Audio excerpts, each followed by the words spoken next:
Antes de mais nada, você aí, já agradeceu a Vandeusley pelo dia de hoje? Já agradeceu a Vandeusley pelo pão de cada dia, pelo sol lindo que teve no dia de hoje, que inclusive me queimou inteiro. Você, Rafa, você já pediu a bênção deste ser divino hoje? Hoje não, todos os dias. Todos os dias, depois de acordar, antes de dormir, antes de cada refeição. Obrigado. Obrigado por isso. Eu te amo, cara. Casa comigo. A gente tá aí mais sumido que o bom futebol do Santos, que a posse de bola do Santos, né? Que hoje em dia não passa mais dos 30%. Esse vídeo de análise de hoje, a gente vai falar um panorama geral sobre o Paulistão e principalmente sobre a Libertadores, competição mais raiz possível. E hoje vai ser um vídeo muito especial, então a gente vai fazer uma análise do Paulistão como um todo. Então tudo que aconteceu de bom e de ruim, as lições que a gente tira do Paulistão, além também dos 3 primeiros jogos da Libertadores. Então a gente conseguiu sair desse primeiro turno da fase de grupos líder do nosso grupo.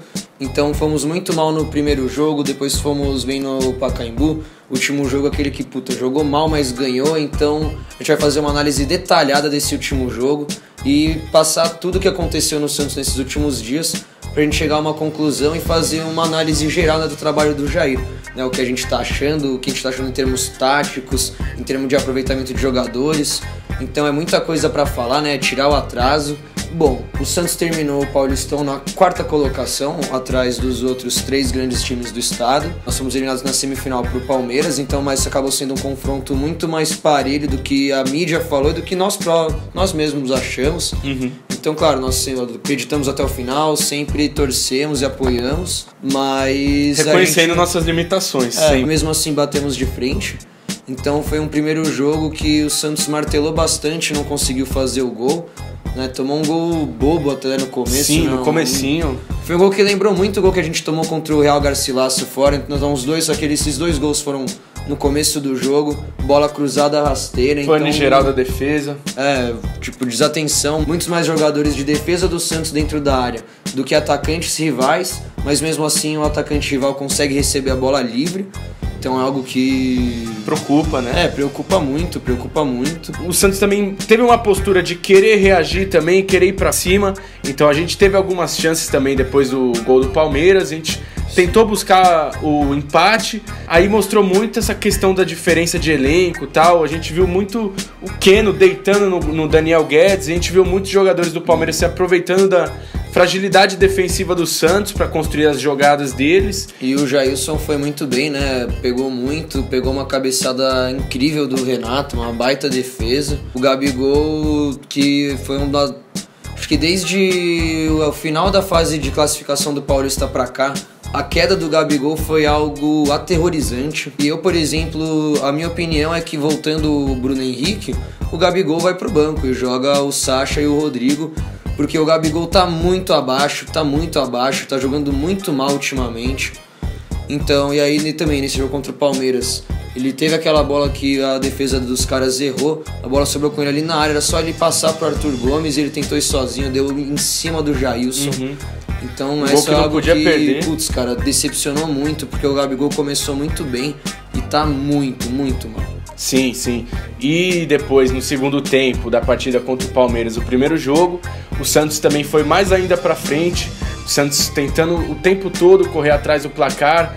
A gente não pode falar que faltou entrega nesse segundo tempo contra o Palmeiras. Com certeza. A gente tentou bastante, sim. A gente deu um grande trabalho pro Tietê nas laterais também. Fomos pra cima do mesmo modo que o Palmeiras continuava dando trabalho com o Keno pra cima do Daniel Guedes. Então ficou um jogo bem parelho, mas a gente merecia até um empatezinho, sair com 1-1 desse jogo contra o Palmeiras. E apesar de o Vecchio ter sido titular durante toda a fase de classificação, a partir da fase de mata-matas, nesses últimos jogos da Libertadores, o Jean Mota tem sido lá titular no meio de campo, com o Dodô titular na lateral esquerda.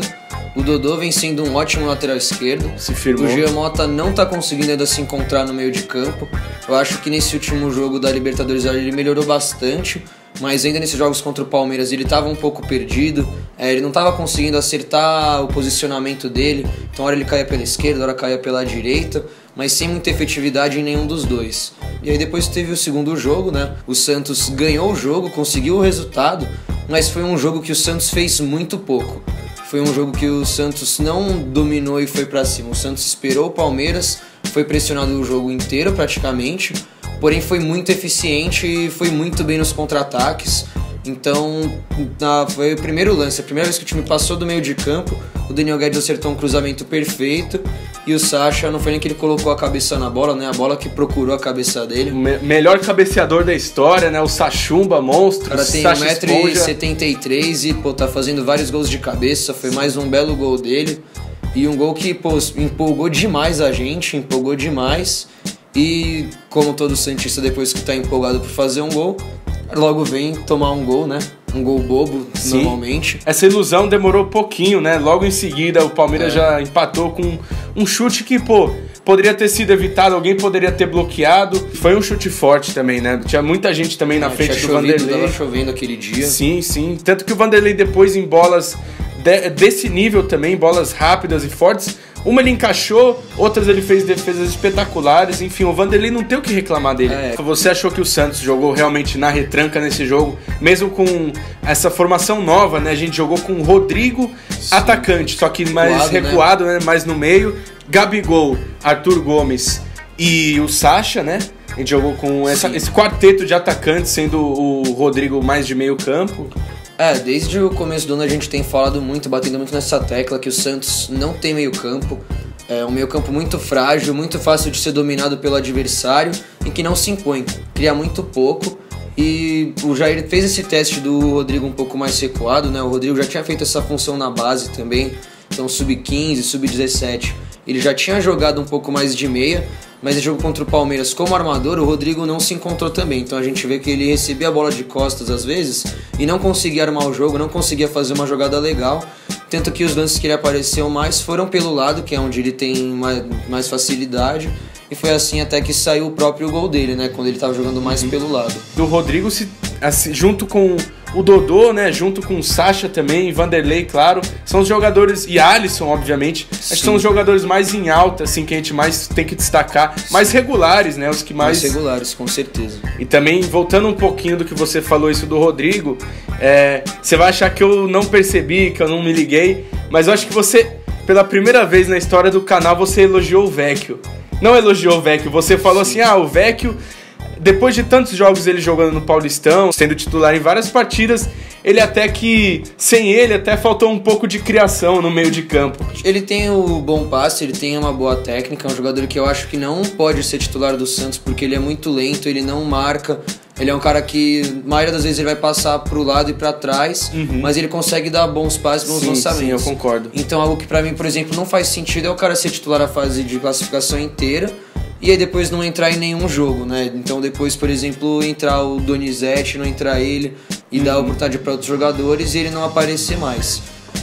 A gente não acompanha o dia a dia do Santos para saber como estão nos treinamentos, então eu chutaria que o Diogo Vitor tá treinando muito melhor que ele, por exemplo, que o Léo Cittadini tá treinando muito melhor que ele. Então outra coisa que a gente acabou não comentando, mas que nessa fase final de Paulistão, o Léo Cittadini assumiu a posição de titular, e assumiu bem até, ele tem as suas limitações, é um jogador que tem as suas limitações, isso fica claro, mas é um jogador de muita entrega, é um jogador que tá marcando e tá atacando, então ele tá ali na marcação, tá ali puxando o contra-ataque, então é um cara que é interessante, é um cara que eu acho muito bom de ter no elenco, porque você vai gastar dinheiro com um jogador mais ou menos e o cara vai entregar a mesma coisa, se não menos do que o Léo Cittadini tá entregando. Então ainda não é o cara que a gente precisa pro meio de campo, mas com certeza é uma boa opção. Então, isso mesmo que você estava falando do Vecchio e tal, de ter um meio campo lento, a gente jogou muito com Vecchio e Renato também, a gente várias vezes repetiu que realmente é um meio campo que não dá uma dupla de volantes tão lenta assim como o Vecchio e Renato, ter esses dois meio campistas. Mesmo o Vecchio às vezes jogando na armação, ele não marca, ele não volta, ele não recompõe. Sim. Ele só faz isso mesmo de dar os toques dele, toques de qualidade, é claro, mas enfim, para deixar só o Alisson com essa bucha nas costas de marcação, fica mais complicado, né? Sim. O bom foi que nosso elenco ganhou com o Dodô ao longo do Paulistão, então a gente teve um lateral que até marca bem também, além de ir bem pro ataque. E o Dodô, a gente consegue ter o Jean Mota, que é um jogador muito versátil, então a gente pode jogar com ele no meio campo mais recuado, mais avançado, na lateral. Então foi um grande ganho técnico e tático também, né? Essa presença do Dodô durante o Paulistão. E em compensação, né? Depois da lesão do Vitor Ferraz, o Daniel Guedes começou a jogar como titular. Começou muito bem, acertando muitos cruzamentos. Mas desde sempre, desde anos atrás, até quando tava muita gente criticando o Ferraz, eu sempre disse, o Daniel Guedes é muito fraco na marcação. Ele é uma grande avenida, é muito fácil driblar o Daniel Guedes. Então você vê a maioria dos gols que o Santos tem tomado ultimamente saem da lateral direita, saem da parte direita do nosso time. Então eu acredito que agora o Vitor Ferraz voltando, ele vai assumir a titularidade de novo, porque é um jogador muito mais constante. E apesar de o Daniel Guedes ter dado uns cruzamentos absurdos quando ele começou, você vê hoje em dia, ele nem vê as outras jogadas, ele pega a bola, já cruza e... Tipo, tá só jogando a bola na área, não é um cruzamento que você mira, que você procura o cara. Virou só chuveirinho, né? Virou chuveirinho. Apesar dele ter dado uma grande assistência pro Sacha, né? Que foi mais méritos da cabeça do Sacha Esponja, cabeça quadrada, né? Mas, enfim, o Guedes realmente é um jogador que compromete muito na marcação. Então fica desbalanceado, né? O lado direito e esquerdo na marcação. E é um jogador que também oscila bastante, né? Não é todo jogo que ele vai dar um baita de um cruzamento, mas é todo jogo que ele vai lá e falha na marcação e toma a bola nas costas e não consegue acompanhar bobas, e faz da área. Exatamente. E antes de a gente finalizar essa análise geral do Paulistão, a gente deixa essa pergunta pra vocês, fica esse questionamento, né? Acho que foi o grande ponto, a grande atenção que me chamou, até o Rafa elogiar um pouco o Vecchio, assim. Vocês sentem falta do Vecchio? Vocês acham que esses últimos jogos ele fez falta de alguma forma? Enfim, o time perdeu sem ele, com essas novas formações que o Jair tá testando? Comenta aí, o que o Vecchio tem pra acrescentar pro time do Santos? E eu acho que, pra gente finalizar um pouco do Paulistão, qual que foi a grande coisa que a gente percebeu nesse Paulistão? Qual que foi o grande ganho do Paulistão? Eu acho que foi o Jair ter testado o elenco inteiro, inclusive o Donizete, que pra mim nem fazia mais parte do elenco, mas o Jair conseguiu testar todo mundo. Então ele conseguiu saber com quem ele pode contar, com quem ele não pode. Espero que ele não conte com o Donizete. E o mais legal foi que ele deu muita chance pros moleques, pra base. Então a base tá jogando todo mundo, tipo... Gustavo Henrique vira e mexe e joga, mas aí a gente tem Daniel Guedes na lateral direita, a gente tem o Alisson no meio, o Léo Cittadini, o Rodrigo, o Arthur, o Diogo Vitor entrando bastante. Então algo que o Jair prometeu que ele ia fazer quando ele chegou e tem feito, que é aproveitar a base. É tipo, tem um cara que foi contratado mais ou menos, e o moleque da base prioriza o da base. Isso foi excelente. Porém, se você for pensar nas promessas que o Jair fez, que o Jair falou de DNA ofensivo, de propor o jogo, isso ele não conseguiu fazer. O Santos é um time que tem muita dificuldade em propor o jogo, tanto que você vê que a gente foi bem, por exemplo, contra o Palmeiras e contra o São Paulo, a gente ganhou fora de casa. Já contra o Corinthians em casa, que a gente tinha que propor o jogo, teve muita dificuldade. Contra o Palmeiras em casa, que era pra gente propor o jogo, muita dificuldade. Fora Botafogo, quando o Botafogo de Ribeirão nas quartas de final ficou todo recuadinho, muita dificuldade de propor o jogo, de criar jogadas. Então eu acho que o Santos não se encaixou. Eu acho que não tem como a gente botar toda a culpa no Jair, porque ele tem um elenco muito limitado, ele não tem um meia, não tem um meio campo definido. Tanto que a gente só tem o Alisson, assim, garantido de titular. Eu acho que ficaria um meio muito legal, talvez, como volantes, Alisson e Cittadini, por serem jogadores muito rápidos e que tem uma saída de bola razoável. Só que falta um meia, falta o cara que vai parar a bola e dar um lançamento, vai virar o jogo, vai acalmar quando precisar, acelerar quando precisar. A gente teve também a volta do Gabigol, começou muito bem, mas está muito mal, então foi um teste do Jair do Gabigol pelo meio. Eu não tô gostando muito, eu acho que o Gabigol fica muito perdido ali no meio. Eu acho que ele, aproveitando da velocidade dele, jogando mais aberto, cortando pro meio para bater, é mais produtivo. Então é muita coisa pra gente ver. O Sacha, por exemplo, foi um teste legal, então a gente vê o Sacha aberto pela esquerda. Tem sido uma boa opção, mas também o Sacha pelo meio tá indo bem. Então pode testar mais ele pelo meio. Mas eu acho que essa foi a grande observação do Paulistão. Muitos moleques da base, porém falta propor o jogo, falta criar jogadas. Uma grande tecla que você bateu é isso mesmo da diretoria, falta jogador, falta montar um elenco digno pra gente disputar campeonatos com grandes chances em vários campeonatos. É o caso do Brasileirão também, que elenco é muito difícil, importante, né? Sim. Então a gente fez a pergunta aqui no nosso canal pro pessoal avaliar, né, como foi esse primeiro começo de trabalho do Jair Ventura, tendo em conta mais uma avaliação geral do Paulistão, do trabalho dele no Paulistão e um pouco do que ele fez na Libertadores até agora. E a gente viu mais comentários positivos, né? A gente destaca, por exemplo, o Thiago Oliveira. O Jair tá tirando leite de pedra. Se a diretoria ajudar, vai fazer um ótimo trabalho. O Fábio Moraes. Nem o Guardiola faria milagre com esse time. Ele usou boa parte do Paulista para testar quem é melhor pro time titular, e nisso deu alguns maus resultados. Mas se ele não testasse agora, ele ia testar quando? Por outro lado, teve alguns pontos negativos, né? Alguns torcedores criticando. Por exemplo, o comentário aqui do Thiago. Regular para ruim, falta treinos táticos, o time se mostra incapaz de criar jogadas e também só mostra a vontade de vencer e jogar quando está em desvantagem.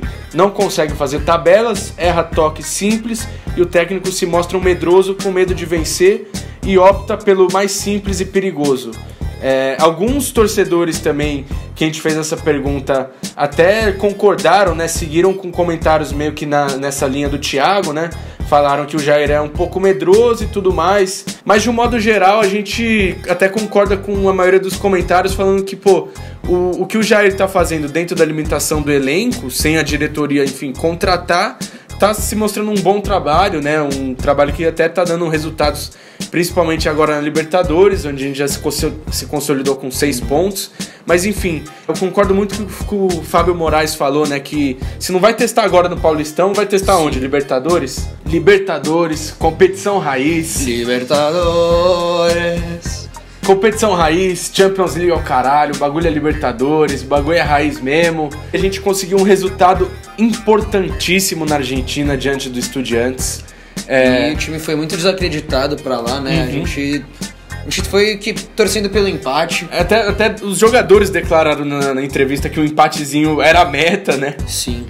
E um empate já seria ótimo, né? Porque a gente começou essa última rodada com 3 pontos em segundo lugar e o Estudiantes com 4 pontos em primeiro lugar, sendo que o próximo jogo é na Vila Belmiro contra o Estudiantes. Então, já empatando, a gente ia vir precisando da vitória na Vila Belmiro para assumir a liderança. Mas a gente já conseguiu a vitória na Argentina, foi para 6 pontos, então a gente já se isolou como líder do grupo. É só a gente, pelo amor de Deus, Deus lei, não se acomodar na Vila Belmiro com esse resultado na Argentina. Tem tudo pra fazer a lição de casa, ganhar do Estudiantes, mas é time argentino, deu trabalho pra gente. Mas, bom, voltando a essa análise da Libertadores, né? O primeiro jogo foi um jogo muito ruim, né? Contra o Garcilaso. Então foi um jogo que o time entrou totalmente desligado. E aí, logo no comecinho do jogo, já veio aquela jogada pelo lado direito da nossa defesa. O Guedes facilmente driblado, um cruzamento rasteiro em que a defesa ficou toda plantada. Muita gente reclamou do Giamota, que estava de lateral esquerdo no jogo, e não acompanhou o cara que saiu aqui da esquerda e veio pro meio. Mas você viu os 2 zagueiros do Santos plantados, né? Principalmente o David Braz, que estava bem perto de onde o cara fez o gol, plantado e sem marcar ninguém, né? E aí, altitude, já toma esse gol, já desestabiliza, acaba, né? Isso que aquele negócio, né? A gente avisou. Sim. A gente fez um resenha especial sobre o Garcilaso. Mostramos todas as principais táticas, os principais jogadores deles. Mostramos que 2 das principais jogadas eram os avanços do ponto esquerda, que era o chute de longe do camisa 10. Bola parada. E foi exatamente assim que eles fizeram os 2 gols contra a gente. O Santos teve 2 chances de gol no jogo inteiro. Uma que o Gabigol desperdiçou, chutou muito fraco, o zagueiro tirou. Outra que o Vecchio isolou. E não passou disso, né? O Santos não conseguiu criar absolutamente nada além dessas 2 chances. E acabou sendo presa fácil pro Garcilaso, que abusou dos chutes de longe. O Vanderlei ainda fez algumas defesas, mas os gols que o Santos tomou não tinham o que ele fazer, né? Beleza, teve o jogo contra o Nacional do Uruguai, no Pacaembu. Foi aquele jogo que... uma das melhores atuações do Santos no ano. Mas eu, por exemplo, vi mais como... Não sei se eu esperava muito do time do Nacional, mas enfim, eu vi muito como demérito deles também, além de estar com um jogador a mais. É um time que é tradicional, é cascudo, e os caras, mano, o tempo todo errando passe. A gente tem que ressaltar que o goleiro deles foi muito mal, então foi um jogo que começou muito truncado, um jogo que não começou nem um pouco fácil pro Santos. Mas aí o Sacha deu aquela cabeçada, o cruzamento acho que foi do Giamotto, bola parada. E aí foi um cruzamento, foi uma cabeçada em cima do goleiro, mas que ele aceitou. Até aquela narração engraçada do narrador uruguaio.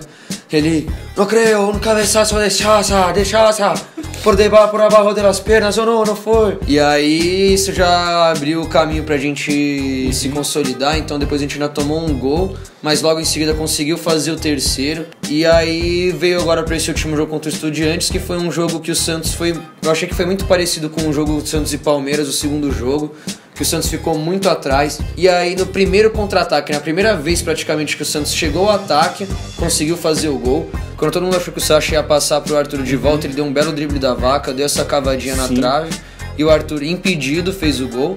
Mas ganhar de argentino com gol impedido, tem coisa melhor, né? Não, e outra, quanto já roubaram o Santos em Libertadores, quanto já, mano, fora, arbitragem forte. Eu diria que a única coisa melhor do que esse gol fosse impedido é se ele fosse de mão. Sim. La mano de Dios. Que a mano de Dios já ajudou bastante a gente nesse jogo também. E aí um show de horrores da defesa do Santos e um show de milagres do Vanderlei. Desde o começo, né, o Estudiantes já martelando a nossa defesa, exigindo bastante de milagres do Vanderlei, que estava inspirado na Argentina. Aí mais uma jogada do Rodrigo, né? E daí aí um gol inacreditável que o Giamotto perdeu. Sim. Foi no último lance do primeiro tempo. Esse gol era pra dar aquela tranquilidade, pra ir bem pro vestiário, pra meio que já matar a partida, mais ou menos assim. Porque até aí o Santos não tava sofrendo tanto quanto sofreu no segundo tempo, mas aí começou o segundo tempo e foi uma blitz total da equipe do Estudiantes. E do Giamotto especificamente, pra mim essa foi a melhor partida dele no meio campo como titular do Santos. Ele ajudou bastante. Uma defesa aí, milagre do Vanderlei. Ele ajudou bastante. Esse cara aí que tá com a bola, Daniel Guedes, eu achei que foi muito mal. Fez uma foi partida... dos piores em campo. Foi um dos piores em campo, né? Mostrou realmente que, ele pra marcação é horroroso, não marca. Só provou isso, né? O que a gente vem falando bastante, assim, que o Ferraz realmente, pra esse quesito, é melhor. E eu achei que o David Braz foi muito seguro em algumas bolas, mas ainda assim a defesa do Santos deixa muito espaço. Sim. O Renato eu achei que foi mal nesse jogo também, errou muitos passes que ele não costuma errar. E essa bola você vê, ó, o gol... Volta ali, Gui, volta um pouco aqui, edição. Olha a reação aqui do atacante falando, meu Deus do céu, o que aconteceu? Tipo, esse goleiro é muito bom, tá ligado? Sim. Esse cara é muito foda, tipo, esse cara é um deus. Deus está na Argentina. Como assim? O Santos chegou no ataque 2 vezes, talvez, 3 vezes, né? O gol, a bola que o Giamotto perdeu e aquela lance do Rodrigo que ele cruzou, chutou e foi escanteio. De resto, não criamos nada, né? Então, muito aquilo que a gente falou da análise. É um time que tá muito bem no contra-ataque, tá conseguindo se fechar bem e tomar poucos gols, mas isso é muito mais mérito do goleiro do que da solidez da defesa. E tem muita dificuldade em propor jogo e em criar jogadas. E a gente vai entrar agora num pequeno momento de estatística, né? Pra quem gosta de história também. Muita gente falou do Will Ciclopédia, o nosso convidado especial no último resenha da partida contra o Real Garcilaso. E ele mandou aqui uns dados pra gente de confrontos entre Santos e Estudiantes, Santos e argentinos em geral na Libertadores. O Santos contra argentinos na Libertadores, atualizando agora esse jogo contra Estudiantes, são 11 confrontos, 6 vitórias e 5 derrotas, então tava no 5-5, esse jogo foi para desempatar.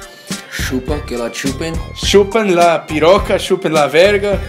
E Santos e Estudiantes são 4 jogos, com 3 vitórias do Santos, 1 derrota. E o Will Ciclopédia também havia feito uma grande análise do Estudiantes, e ele avisou pra gente que o forte deles é o tempo todo cruzar bolas. Eles jogam muito pelas pontas e apostam muito em bolas na área também, visto que eles têm o zagueiro De Sábato e o zagueiro Schunk, né, 2 zagueiros bem altos. O Will Ciclopédia também destacou que boa parte dos gols do Estudiantes é de bolas paradas, de cruzamentos pelas laterais também. Bons jogadores que a gente tem que prestar atenção são o Otero e o Mariano Pavone, né, veterano centroavante do Estudiantes. Estudiantes costuma jogar no 4-4-2, como jogou com a gente nessa última partida. E a gente viu bastante, né, nesse jogo, eles cruzando bastante a bola na área, eles se aproveitando bastante de... Sempre quando era lance de bola parada, estavam lá os 2 zagueiros deles para marcar presença. Eles exploraram bastante essa questão de bolas paradas, cruzamentos na área, cruzamentos pelas laterais, e vão pra cima que a gente tem tudo aí pra fazer essa lição de casa contra a equipe do Estudiantes. Então vamos pros salves, né? Um salve aí, Leozinho, Jefferson Martins, Marcos Felipe, David Souza, William Paixão, Curenay Santista, Daniel Henrique, Vonaldo Coelho, Lucas Vicente, Diego Figueiredo, Silas e pro filho dele, João Lucas do Itaim Paulista, Fábio Moraes, sempre dando notícias falsas no grupo do Santos Depressivo, mas é um cara da hora, Kaique Muniz da Paraíba, pro Cauã também, que sempre pede os vídeos de resenha, e pro Marquinhos Almeida. E Rafa, só pra finalizar, cara, a gente tá na época de Copa do Mundo, figurinhas, tudo mais, álbum da Copa. Você falou que só faltava o goleiro da seleção brasileira pra você completar o álbum, né? Tá faltando pra mim essa figurinha, né? Tá sem a figurinha do goleiro da seleção, né? Então, bom, com exclusividade, você é meu parceirão, ó, desde 2008, acho que nada mais justo do que dar esse presente pra você, então abre essa surpresa aqui nessa caixinha. A única figurinha possível. Tá aí, Rafa, você completou o Brasil agora com o goleiro da seleção brasileira. Não, eu vou colar isso aqui na minha testa, mano, no meu peito, sei lá, no meu mamilo.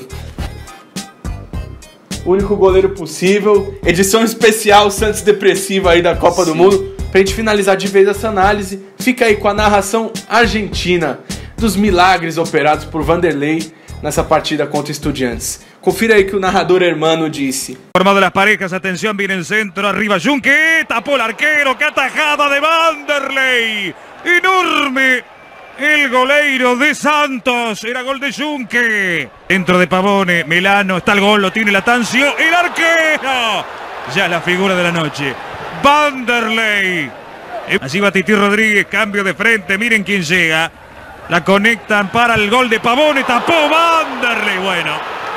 No se puede creer, señores. No se puede creer, señores.